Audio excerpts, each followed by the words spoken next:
Salam cerdas, Ibu Bapak, saudara-saudara yang saya hormati.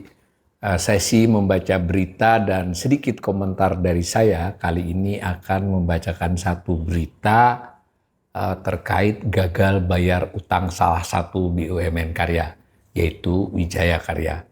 Saya pilih dari IDN Financial ya, jadi idnfinancial.com ini beritanya khusus terkait dengan pasar modal dan semacamnya. Nah, judul tulisannya berjudul Wika gagal bayar utang meski dapat suntikan modal negara. Nah, ditulis oleh dua jurnalisnya, Khalid Rafsanjani dan Lisa Monika pada tanggal 24 Agustus jam 3 siang. Nah, ini ada ilustrasi gambar saham. Beritanya begini, PT Wijaya Karya Persero Terbuka, Wika. Jadi ini sudah go public ya perusahaan ini. Salah satu BUMN karya yang menggarap sebagian besar proyek infrastruktur nasional pada era Presiden Joko Widodo, kini menghadapi gagal bayar kewajiban dalam surat utang yang diterbitkan dalam bentuk obligasi dan sukuk mudharabah. Jadi ini paragraf pertama sudah menukik nih ya. Wika terancam menghadapi gagal bayar kewajiban utang. Nah, padahal Wika ini dikenal sebagai BUMN karya yang banyak menggarap proyek infrastruktur nasional pada era Jokowi. Nah, di beritanya lanjut, Corporate Secretary Wika Ngatemin menyampaikan bahwa ada kelalaian terhadap kewajiban keuangan itu telah disampaikan kepada pemegang obligasi dan sukuk mudharabah melalui media massa. Ini memang kalau sebagai perusahaan terbuka dia syarat keterbukaan informasinya lebih berat dari bukan perusahaan yang terbuka ya, karena kan pemegang sahamnya tidak hanya pemerintah. Nah, surat utang yang dimaksud dalam keterbukaan informasinya benar kan? Jadi ini memang wajib ya, kalau dia gagal bayar utang ini dia wajib membuat pernyataan di Bursa Efek Indonesia pada Sabtu 23 Agustus terdiri atas 4 sukuk mudharabah dan 1 obligasi berkelanjutan. Dalam kesempatan yang berbeda, Wika menyampaikan klarifikasi bahwa hal ini bukan pemberitahuan adanya gagal bayar utang atas sejumlah utang tersebut, melainkan hanya kelalaian teknis atas belum terpenuhinya kewajiban rasio keuangan pada laporan keuangan tahun buku 2024. Ini menarik ya. Jadi ada berita lain sebetulnya, ini ada klarifikasi, ini bukan pemberitahuan gagal bayar atas sejumlah utang tersebut. Tetapi hanya soal kesalahan teknis. Tapi saya sudah cek tadi memang ini bergulir beritanya. Apa mau dilunasi sebelum ini ramai lagi ya. Nah, di sini disebutkan berikut adalah rinciannya beserta jumlah pokok utang dan tanggal jatuh tempo surat utang berdasarkan laporan keuangan Wika per 30 Juni 2025. Nah, sukuk mudharabah tahap 1 tahun 2022, jadi dikeluarkannya tahun 2022 ya, tapi kan ada yang 3 tahun, ada yang 5 tahun, ada yang lebih nih. Ada rincian jatuh tempo seri A, seri B, seri C dari masing-masing sukuk mudharabah itu.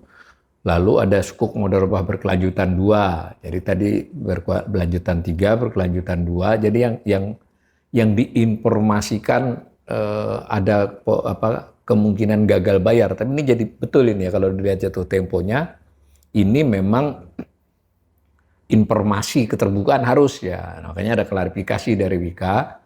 Nah, tapi nampaknya Wika sudah yang kesekian kalinya kasus-kasus seperti ini sehingga menarik perhatiannya.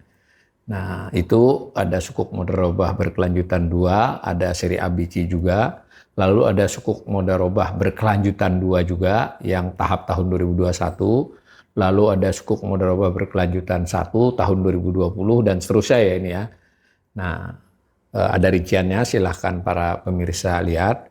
Nah, sementara itu PT Bank Mega Terbuka Mega yang bertindak sebagai wali amanat, jadi dalam proses penerbitan obligasi dan sukuk ini ada wali amanatnya, dalam hal ini adalah PT Bank Mega Terbuka. Nah, akan segera mengambil tindakan yang diperlukan sesuai perjanjian perwali amanatan. Nah, sebagai catatan, Wika ini mendapat suntikan modal pada tahun 2024 lalu senilai 6 triliun. Jadi tepat pada tahun terakhir masa jabatan Presiden Joko Widodo. Wika mengaku suntikan modal itu disalurkan untuk kebutuhan modal kerja dan penyelesaian proyek strategis nasional atau PSN. Sebelum saya komentari lebih lanjut, jadi PT Wika ini 90%-nya kurang lebih itu sahamnya adalah punya pemerintah, 10%-nya saham publik.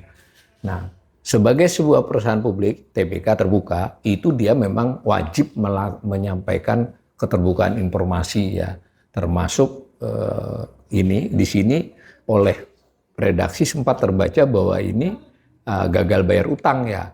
Nah, tetapi memang ada klarifikasi bahwa ini belum gagal gitu, ini masih dalam proses ya, karena beberapa jatuh temponya belum pada tanggal yang bersangkutan. Hanya saja Wijaya Karya ini sudah kesekian kalinya ya hal-hal seperti ini. Nah, itu salah satu tugas wali amanat dan para perunding, itu bisa saja diselesaikan ya nanti.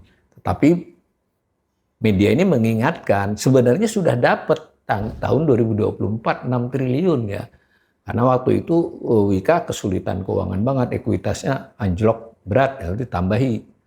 Nah, saat ini tadi saya sudah periksa per 31 Desember 2024 itu memang utangnya sekitar 52 triliun, 51, berapa. Lalu tadi saya sempat lihat juga memang beratnya salah satunya jangka pendeknya. Jangka pendek berarti yang kurang dari setahun itu mencapai sekitar 18 triliun lebih ya. 18 dari 51,52 kan berarti sangat besar tuh jangka pendeknya. Nah, kemudian saya mengajak para pemirsa juga, mengapa kondisi keuangan Wika ini menjadi seperti ini. Nah, saya ini karena cuma komentar berita, bukan asesmen, saya anjurkan diketik saja di mesin pencarian misalnya penugasan kepada Wijaya Karya. Karena tadi dari berita tadi penyebabnya adalah beban yang berat karena dia harus melaksanakan berbagai proyek strategis nasional. Nah, kalau kita ketik di sini, keluarlah beberapa informasi yang kita bisa klik masing-masing. Misalnya di situ kita dapat bahwa ada memang penugasannya proyek strategis nasional, lalu ada IKN. Nah, di proyek strategis nasional kalau saudara-saudara klik nanti yang berat buat Wika itu antara lain adalah kereta api cepat, WUS. Jadi pada waktu itu Wika ini malah pemimpin konsorsium. Ingat kereta api cepat Cina Indonesia itu kan merupakan konsorsium dari dua konsorsium ya, konsorsium Cina, konsorsium Indonesia. Konsorsium Indonesia 4 BUMN, Wika dan kereta api yang gede ya. Nah, si Wika ini semula yang pemimpinnya karena dia setor modal paling besar, tapi kan kesulitan. Nah, si Wika disuntik modal pun tetap dia harus melepas kepemimpinannya di konsorsium yang BUMN ya, yang memegang 60% dari saham kereta api Cina itu. Nah, si yang bertambah adalah kereta api KAI ya. Nah, KAI bagaimana cara nambah juga dikasih penyertaan modal. Jadi ini kalau diusut tidak soal utang Wika saja ya. Nah, kereta api itu lalu juga Wika terlibat dalam berbagai pembangunan jalan tol ya. Tapi memang untuk jalan tol dia bagian-bagian tertentu dari pembangunan jalan tol Wika kan, karena Wika ini memang di infrastruktur, gedung, proyek IPC ya, termasuk konstruksi dan properti. Nah, kita bisa baca ini.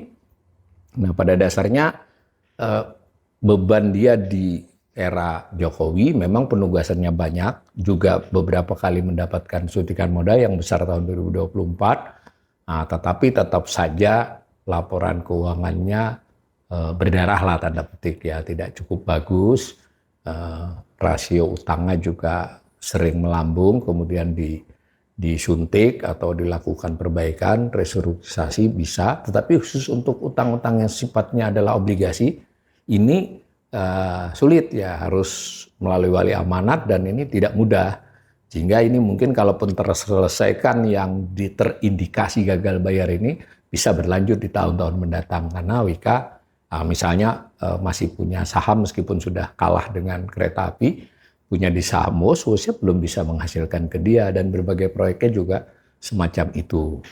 Dan jangan lupa bahwa Wika ini kemudian sekarang juga sahamnya jadi punya Danantara ya. Ini kita masih menunggu nih pembukuan di pemerintah bagaimana. Berarti kan Danantara ada potensi untuk ikut menangani soal ini. Nah, menambahkan kanal ini sering mengemukakan ini Danantara justru beberapa aksi awalnya ini jadi menyelamatkan saja ini, menyelamatkan Garuda ini, menyelamatkan Wika mungkin nanti dan lain sebagainya. Nah, memang investasinya baru di Chandra Asri itu kita masih mau melihat selanjutnya bagaimana. Tapi yang jelas saya bacakan berita ini karena ini untuk mengingatkan kita semua para pemirsa bahwa utang pemerintah bisa di-manage, mungkin relatif masih bisa bertahan, aman lah tanda petik ya, meski rasio-rasionya bahaya, tetapi BUMN-nya sebagiannya mulai bermasalah dan nanti bagaimana BUMN ini ditangani oleh pemerintah. Kalau misalnya dilepas ke Danantara, berarti beban Danantara alih-alih dari untuk meningkatkan hasil yield, return investasi buat perekonomian atau suatu saat mungkin nanti menyumbang kepada APBN, tetapi berurusan dulu dengan pembenahan-pembenahan ini. Dan jangan lupa, ini adalah akibat pilihan kebijakan membangun infrastruktur, konektivitas, dan lain sebagainya di era Jokowi yang menurut sebagian ekonom termasuk saya itu sebetulnya tidak prudent. Mudah-mudahan kejadian buruk tidak terjadi di masa mendatang meskipun saya tetap khawatir dan kita mari cermati terus persoalan ini.